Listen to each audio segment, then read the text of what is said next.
M23 yongeye gukorwa mu jisho na FARDC ifatanyije na FDLR yiganjemo abase bakoze jenoside yakorewe abatutsi bari mu burasirazuba bwa Kongo, basanga imbaraga ziracyari zose nk'uko aya makuru aturuka muri Kongo bivuga. Umutwe M23 wongeye kugabwaho igitero n'igisirikare cya Kongo FARDC gifatanyije n'imitwe ya FDLR, Mai ndetse n'abacanshuro b'Abarusiya, ariko basanga abakunze kubakubita inshuro bakiri babandi. Umutwe M23 uvuga ko iki gitero cyagabwe kuri wa kane tariki ya 19 Mutarama 2023, aho FARDC ifatanyije n'abambari bayo bawugabyeho igitero ku ruhande rw'amajyaruguru ya Nyiragongo mu birindiro by'uyu mutwe. Umuyobozi bwa M23 buvuga ko iki gitero cyasanze abarwanyi b'umutwe baryamye amajanja bagahita bagisubiza nyuma vuba na bwangu. Uti abasirikare ba FARDC n'inyeshyamba za FDLR, Mai, Nyatura, Pareko n'abacanshuro b'Abarusiya ati bahise bashwiragizwa berekeza ku kirunga cya Nyiramuragira.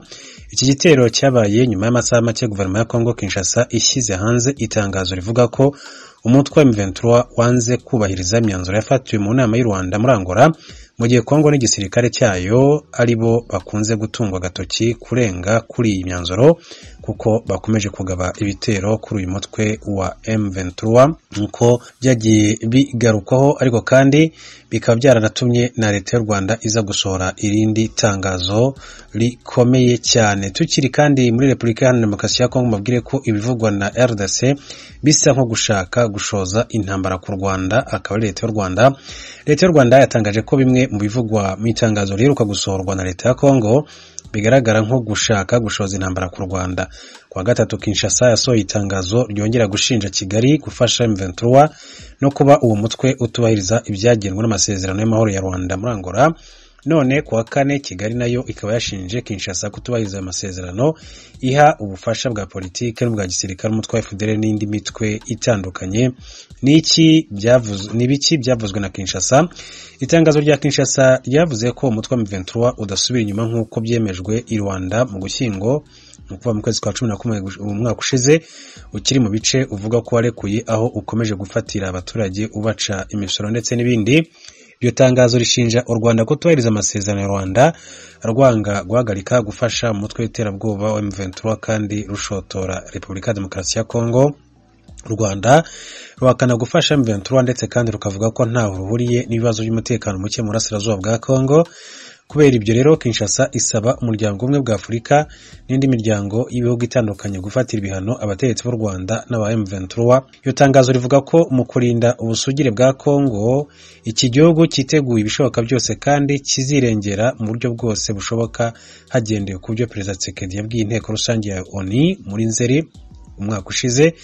Ati twebwe abanyekongo ubu noneho twiteguye kurangiza burundu ikibazo cy'umutekano muke mu burasirazuba bw'igihugu cyacu, icyo byasaba cyose no kuvuga ikiguzi. Itangazo ry'u Rwanda ryo kuri wa kane rivuga ko ibyanditsewe muri Kongo bigaragara nko gushaka gushoza intambara ku Rwanda.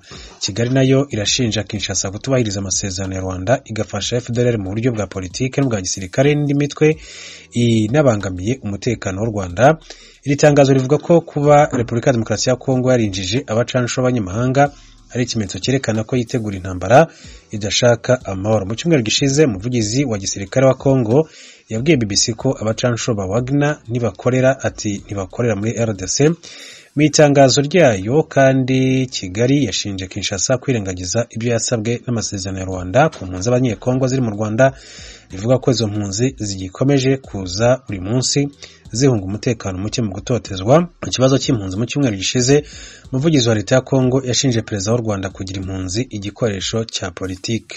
Imiryango iharanira uburenganzira bwa muntu n'itegamiye kuri leta mu ntara ya Kivu ya ruguru ejo yagiye mu myigaragambyo isaba ko ingabo za Afurika y'Iburasirazuba EAC zasubira mu bihugu byazo. Bavuga ko ntacyo zimariye Kongo kandi zari zitezweho kugarura amahoro mu burasirazuba bw'igihugu. Inkuru ya Jimmy Shukrani Bakomera ari Igoma. Mu ndirimbo zuzuye agahinda n'umubabaro niko y'amashyirahamwe aharanira uburenganzira bwa muntu yatangiye imyigaragambyo ku mugaragaro. Abayobozi b'ayo mashyirahamwe bari bahaye ingabo z'umuryango wa Afurika y'Iburasirazuba iminsi 3 gusa kuba zagiye gufasha za Kongo FARDC mu guhasha imitwe yitwaje intwari irwanya leta ya Kongo irimo na M23. Ku mpapuro bari bafite hari handitswe amagambo agira ati iminsi 3 twahaye ingabo za EAC kuba zagize icyo zikora yarangiye, ngaho ni mugende yo mwavuye. FARDC nikomeza irwanya imitwe yose irwanya leta, dukeneye amahoro arambye muri Kivu ya ruguru. Abigaragambyaga bose bahuriye ahitwa Mutinga muri komini ya Karisimbi, bamwe bamanuka berekeza ku biro by'umuyobozi w'umujyi wa Goma, abandi bajya ku biro bya komine zombi arizo Goma na Karisimbi zigize umujyi wa Goma. Aha twahuriye na bwana Jacques Sinzahera, umwe mu bateguye imyigaragambyo kandi akabakuriye ishyirahamwe ya Mukakongo mu ntara ya Kivu ya ruguru. Uyatangiye atubwira impamvu batera kwigaragambya umunsi ku munsi. Ni kumwarifu mkubwa ili alete polisi tusekirize. Turimo kwigaragambya mu rwego rwo guhamagarira ubuyobozi bwacu bushyireho inzego z'umutekano nka polisi ndetse na FARDC ziturindira umutekano urambye. Nidushaka ingabo za Afurika y'Iburasirazuba kuko twazihaye iminsi 3 gusa, none reba irashize ntacyo tubonye kigezweho. Bagenzi bacu barimo gupfa muri teritwari ya Rucuru n'ahandi nko muri Beni. Ntabwo rero dushaka ba mukerarugendo mu gihe twebwe tutamerewe neza. Ubu ngubu icyo dushaka ni uko FARDC tubwira igihe iragira mu mirwano ikarangiza M23.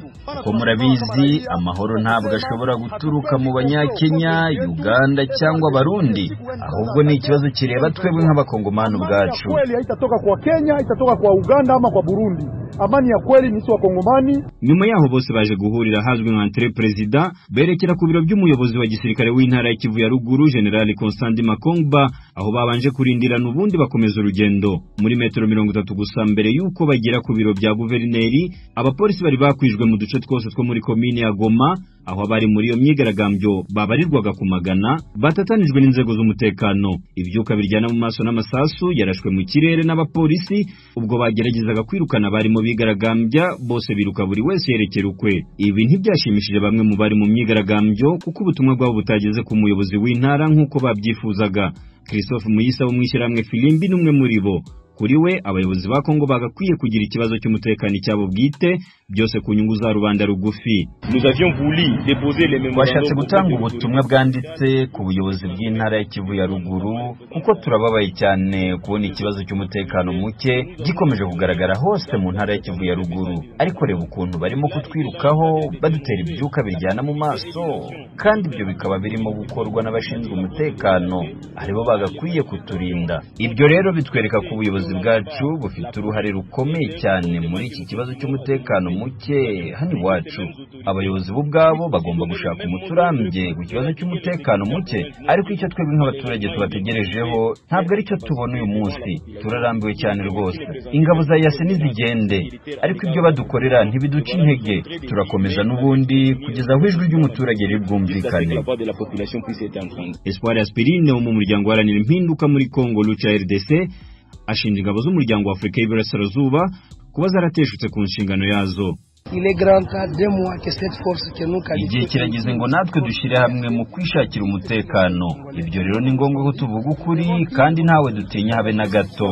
Ingabo za EAC zigomba kugenda kuko zageraga hano muri Goma zatwijeje ko zigiye kurangiza umutekano muke, ariko reba ubu Abanyakenya barakorana na M23.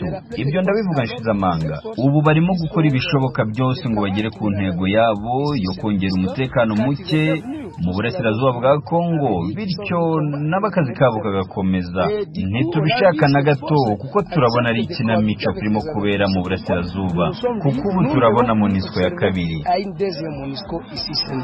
Icyo kibazo abayoboye imiryango itegengwa na leta hano muri Kivu ya ruguru bibazaho ku mikorere y'ingabo za Afurika y'Iburasirazuba cyagarutsweho na bwana Eritier Gashegu.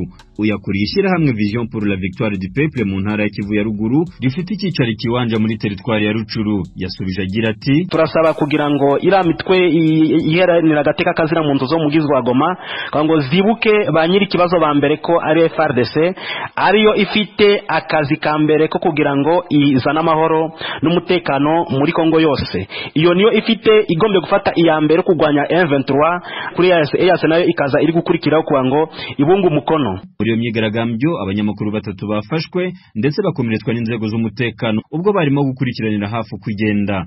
Abo ni Darius Aliasanka wa Radio Ijwi ry'Amerika Merveille Kiro ukorera Radio Blessing hano mu mujyi wa Goma na Héritier Baraka Munyamfura w'ibiro ntaramakuru by'Abafaransa AFP muri Goma. Aba bahise barekurwa n'inzego z'umutekano. Ku ruhande rw'abigaragambyaga babiri nibo bafashwe na polisi ariko baza kurekurwa nyuma y'amasaha ne bari muri gereza. Uretse abanyamakuru bakomeretse mu bigaragambyaga nta wakubiswe cyangwa akomereke. Muri iyo myigaragambyo kandi amashuri n'amaduka yerereye mu duce twahimbi na Virunga ntiyigeze afungura imiryango mu masaha ya mu gitondo kubera batinyaga ko imyigaragambyo iribuze guhindura isura kuko ingamba z'umutekano zari zakajijwe muri utwo duce dusanzwe dutangiriramwe imyigaragambyo. Abateguye imyigaragambyo batangaje ko bari buze gukomeza kugeza aho ingabo za EAC ziri bugende. Kugeza ubu nta muyobozi wo ku rwego rwa leta urwo ari rwo rwose